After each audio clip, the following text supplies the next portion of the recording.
Malam itu, Andi dan 3 temannya baru saja pulang dari Lembang. Mereka mengendarai mobil Avanza hitam, jalanan berkabut tipis, dan udara dingin menusuk tulang. Mereka semua sudah mendengar kisah seram tentang tanjakan Emen, jalan berliku di daerah Subang yang terkenal angker. Namun Andi yang memegang setir hanya tertawa kecil. "Ah, itu cuma cerita doang. Jangan percaya begituan," katanya sambil menyalakan rokok. Mobil terus melaju menembus kabut. Di kanan kiri jalan, hanya pepohonan pinus menjulang tinggi, hitam pekat diterpa lampu mobil. Sunyi sekali. Sekitar pukul 12 malam, saat mobil mulai menuruni tanjakan, tiba-tiba kabut makin tebal. Lampu mobil seolah tak mampu menembus putihnya kabut. Semua jadi samar. "Dre, hati-hati, jalannya nggak kelihatan," ucap Bima, salah satu temannya di kursi belakang.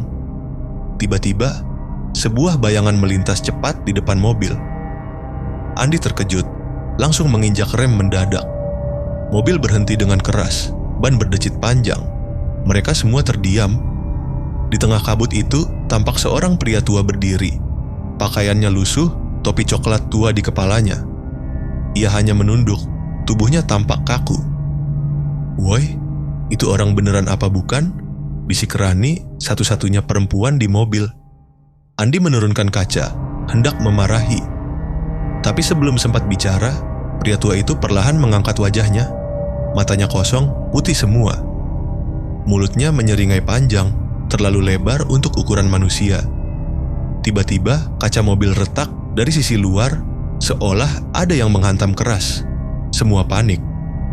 Andi langsung menginjak gas dan tancap. Mobil melaju kencang, menembus kabut. Namun, meski sudah jauh, suara ketukan di kaca belakang terdengar berulang-ulang. Rani menangis ketakutan. Dia ikut kita." Bima nekat menoleh ke belakang. Saat itu juga wajahnya langsung pucat pasi. Astaga, dia duduk di bagasi belakang. Andi hampir kehilangan kendali, mobil oleng kiri kanan di jalan berliku. Dan benar saja, melalui kaca spion, mereka semua bisa melihat sosok pria tua tadi duduk di bagian belakang mobil. Kepalanya menunduk, lalu perlahan menoleh, tersenyum menyeramkan. "Turunkan aku di sini," suaranya serak, bergema aneh di dalam mobil. Andi panik, ia membanting setir. Mobil hampir terguling di tikungan tajam, tapi berhasil kembali stabil. Kabut makin tebal, jalan seolah tak berujung. Anehnya, mereka merasa terus berputar di tempat yang sama, meski Andi sudah menekan gas sekencang-kencangnya. Tiba-tiba, di depan muncul cahaya kecil. Seorang pria berpakaian seragam polisi lalu lintas berdiri sambil memberi aba-aba agar mereka menepi. Mobil berhenti.